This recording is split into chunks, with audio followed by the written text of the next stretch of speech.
Salut, petite vidéo aujourd'hui pour te parler du Bitcoin. Alors le Bitcoin, je sais pas si tu as vu les actualités ces derniers jours. Depuis l'élection de Donald Trump, le Bitcoin a tout simplement explosé, hein. Donc c'est vraiment devenu un actif qui peut être intéressant, notamment si tu étais déjà investisseur il y a quelques années. Je pense que là tu te poses la question, est-ce le moment de vendre? Et pour d'autres personnes, comme ils vont voir que le Bitcoin est à son plus haut, ils peuvent se poser la question aussi, est-ce le moment d'acheter du Bitcoin? Ça, c'est un petit peu l'éternelle question. Est-ce qu'il va falloir que tu vendes ou alors est-ce qu'il va falloir que tu achètes? Eh bien, dans cette vidéo, je vais essayer de te donner quelques petits conseils, notamment si tu es débutant et que tu souhaites, dans un premier temps, te lancer un petit peu dans la crypto-monnaie. Alors, je ne suis pas un conseiller financier, je te parle juste de mon expérience. Moi, j'ai fait pas mal d'erreurs à l'époque, hein, notamment comme je sais pas si je t'en avais déjà parlé, mais j'avais perdu pas mal d'argent lors de la période Luna, et notamment lors du fameux système protocole encore, où c'était un stablecoin algorithmique. Et du jour au lendemain, malheureusement, tout a planté, tout a été volatilisé, on va dire, hein. J'ai perdu beaucoup d'argent dessus, hein. J'avais même incité des personnes de ma famille à rejoindre ce fameux dispositif, ce fameux protocole, puisque en écoutant certaines personnes qui te vendaient la sécurité de ce protocole à 20% par an par rapport au livret A qui à l'époque te rapportait du 0,5%, forcément c'était super intéressant. Tu dis ouais, c'est un stablecoin, qui dit stablecoin dit sûreté, sécurité, pérennité. Et patatras, du jour au lendemain, tout a basculé, crise, faillite. Pareil pour FTX, pareil pour l'histoire de Celsius. Bref, tu as compris que dans la crypto-monnaie, il faut vraiment se méfier. Donc toi, si tu es débutant au niveau de la crypto-monnaie et que actuellement tu constates que le Bitcoin t'intéresse parce qu'il est vraiment à son plus haut et tu te dis ouais, pourquoi pas ne pas commencer à investir dessus? Eh bien, notamment si tu as une grosse somme d'argent, moi, ce que je ferais à ta place, personnellement, hein, c'est pas un conseil en investissement, mais moi, ce que je ferais, c'est que je ferais du DCA pour commencer. Et j'investirais des petits montants. Pourquoi je te dis d'investir des petits montants et commencer en DCA? Donc le DCA, si tu ne connais pas, c'est le dollar cost average.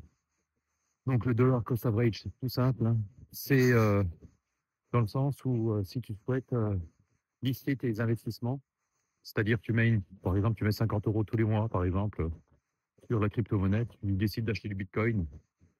Par exemple, en janvier, tu mets 50 euros en janvier, 50 euros en février, si tu fais des virements réguliers, d'accord? Ou alors tu peux faire des virements hebdomadaires, peu importe. Après ça, tu dois décider du fractionnement et de la régularité de tes apports. Mais moi, je commencerai par ça. Il faut faire super attention au début parce que la crypto-monnaie, alors tout dépend sur quelle plateforme tu vas investir, hein. Alors, pour acheter du Bitcoin, la plupart du temps, tu vas investir dans ce qu'on appelle les SEX, c'est-à-dire les exchanges centralisés, d'accord? C'est-à-dire des plateformes comme crypto.com, Coinbase, Binance, et ainsi de suite. Ce sont des plateformes où tu vas pouvoir acheter des crypto-monnaies et notamment du Bitcoin. À savoir que lorsque tu achètes sur ces plateformes, comme se connecter à Internet et que c'est des plateformes, voilà, c'est un peu comme des brokers, comme des courtiers en bourse, hein, eh bien, comme tu es connecté sur Internet, tes cryptos, quand tu achètes des crypto-monnaies, eh bien, elles ne t'appartiennent pas directement. Ce sont des crypto-monnaies, voilà, où il va falloir, si un jour tu souhaites qu'elles t'appartiennent à toi totalement, parce que si par exemple l'une de ces entreprises va faire faillite, ou il y a une grosse crise comme FTX, eh bien, tu risques de tout perdre, d'accord? Ou bien s'ils ont des difficultés, peut-être que lorsque tu voudras retirer tes cryptos, elles seront bloquées un certain temps. Donc, tu vois, on n'est jamais trop à l'abri, hein. Surtout après les gros scandales qui s'est passé ces derniers temps, de faire en sorte de sécuriser tes cryptos. Donc, dans un premier temps, investis des petits montants et commence par du DCA. Si maintenant, toi, tu es déjà un gros investisseur en crypto-monnaie, tu t'es déjà fait la main, tu as déjà investi pas mal de sous dessus, et tu es plutôt à l'aise concernant la machinerie, hein, est-ce que c'est le moment de vendre? Bien, ça, malheureusement, personne ne le sait. Si maintenant je te dis oui, le crypto, le Bitcoin va craquer, il y aura un gros crack suite à l'élection de Donald Trump, à cause de la politique internationale, notamment en Chine, Taïwan, la Russie, l'Ukraine, est-ce que la guerre va s'arrêter? Oui, non, la crise au Moyen-Orient et ainsi de suite. Après, il y a certaines personnes qui disent oui, mais tu sais, la géopolitique, c'est pas très lié par rapport au Bitcoin. Mais tu peux vite constater que, j'ai remarqué que ces derniers temps, hein, ça fait quand même pas mal d'années maintenant, que souvent quand il y a une crise au niveau des marchés financiers, une grosse crise, eh bien, tu peux constater que le Bitcoin suit un petit peu l'évolution, par exemple, du S&P 500, tu vois. Évidemment, tu peux constater que si du jour au lendemain, le S&P va perdre 30%, ben, malheureusement, j'ai bien l'impression que le Bitcoin va suivre la même évolution. Là, actuellement, tu peux constater qu'on est vraiment dans les plus hauts. Alors, est-ce que c'est le moment de vendre? Moi, je ne pense pas. Je pense pas, moi, personnellement, ce que je ferais, hein, comme je te le dis, je ne suis pas un conseiller en investissement, mais moi, ce que je ferais, c'est que actuellement, j'ai du Bitcoin, je vais le garder. Pas beaucoup de Bitcoin, hein, parce que j'ai vraiment essayé de tout vendre en ce qui concerne la crypto à l'époque, suite à l'argent que j'ai perdu. Ça m'a un petit peu calmé directement, et puis je me suis fait scammer aussi, hein. Je tiens à le dire, hein, j'avais acheté des NFT, on nous promettait des rendements très intéressants, et puis finalement c'était un gros scam, c'est-à-dire que les personnes qui avaient monté le projet sont parties, hein, ont piqué la caisse et puis sont envolées. Donc après, qu'est-ce que tu vas les porter plainte là-dessus? C'est très très compliqué. C'est les risques un petit peu de la crypto, hein, comme c'est pas régulé, donc forcément c'est délicat. Et donc qu'est-ce que je te conseillerais de faire pour faire simple? Moi en tout cas, je vais garder le Bitcoin que j'ai, et puis je vais faire également du DCA. Alors le DCA, c'est pas vraiment la panacée, hein. Il y en a qui vont te vendre le DCA, oui, comme c'est la méthode la plus sûre pour investir en bourse ou pour investir en crypto-monnaie. Mais par exemple, prenons l'exemple de la bourse, hein. Il y a eu des études qui ont démontré que la méthode la plus fiable et la plus intéressante pour investir en bourse, notamment si tu as une grosse somme d'argent de côté, c'est d'investir tout en cash maintenant, tout de suite maintenant, plutôt que de faire du DCA. C'est d'après les recherches, d'après les différents travaux, les différentes études qui ont bossé là-dessus, par rapport au DCA, c'est l'investissement en une fois qui est le plus intéressant. Évidemment, je te dis ça, tu vas, imaginons, hein, tu commences à investir sur le Bitcoin et la semaine prochaine, voilà, gros crack sur les crypto-monnaies, perte de 30%, voire 40%, voire 50%. Comment tu vas réagir psychologiquement? Là, tu dis, ouais, le mec, j'ai entendu qu'il disait, oui, l'investissement en une fois, c'est ce qu'il y a de plus sérieux. Et finalement, voilà, je vais faire 50% de mon investissement. Je suis en dépression, je suis pas bien, psychologiquement, j'ai du mal à dormir.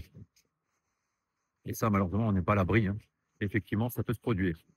Donc, pour éviter ce type de désagrément, effectivement, le DCA, pour l'aspect de tranquillité psychologique, c'est plus intéressant. Ça, c'est clair. Non, est-ce que c'est plus performant sur le long terme? Je pense que effectivement l'investissement en une fois, c'est plus intéressant, mais il faut avoir les nerfs bien solides, tu vois. Il faut être très fort psychologiquement. Parce qu'effectivement, si tu commences à investir une grosse somme d'argent en une fois et que derrière il y a un gros crack, effectivement, je ne sais pas si tu vas bien dormir le soir, quoi. Tu risques de faire des nuits blanches. Donc c'est pour ça que si tu as une tranquillité d'esprit, eh bien le DCA c'est plus intéressant. Par contre, si tu souhaites la performance et prendre du risque, stabiliser du risque, peut-être que l'investissement en une fois, c'est plus intéressant. C'est pas moi que le dis, ce sont les différentes études, hein. Donc, je t'invite à faire tes propres recherches sur Internet, évidemment, hein. Je t'invite aussi à prendre tes propres décisions. Comme je l'ai dit une dernière fois, je ne suis pas un conseiller en investissement. Je ne suis pas un conseiller financier, hein. Moi, je te dis ce que je pense, mon avis, c'est tout. Alors, moi, j'ai du Bitcoin. Je vais faire du TCA prochainement.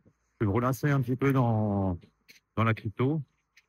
Moi, personnellement, je vais me concentrer plutôt sur les grosses valeurs. Euh, plutôt que de retourner sur des altcoins un peu exotiques. euh, Parce que finalement, ça m'a pas apporté grand-chose, hein. J'avais eu pas mal d'espoir et sur certains altcoins et finalement, ben, ça n'a pas été probant.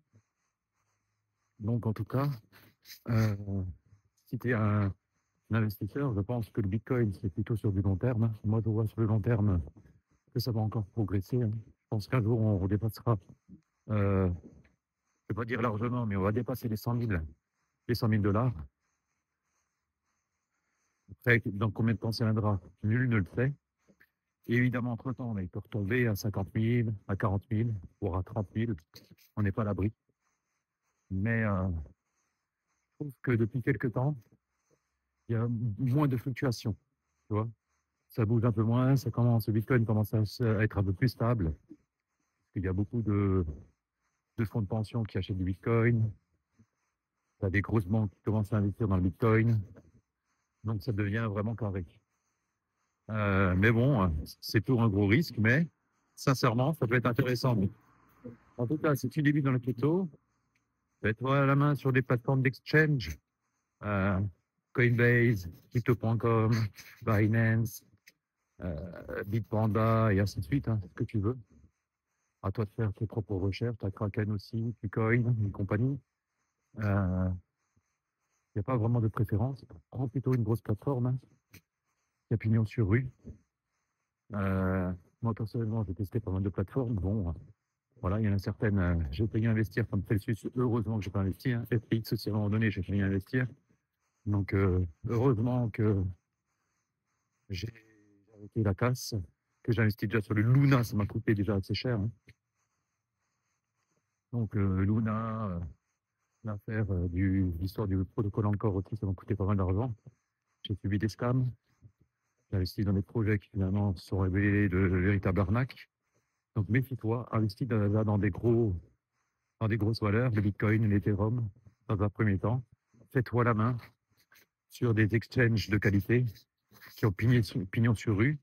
Et après, une fois que, par exemple, une fois que tu arrives aux alentours de 1000 euros, voire 2000 euros, investis dans un ledger, dans un hardware wallet, d'accord? C'est-à-dire que faire en sorte que, en cas de casse, en cas de fermeture ou de crise concernant la plateforme dans laquelle tu investis de crypto-monnaie, faire en sorte de sécuriser tes cryptos.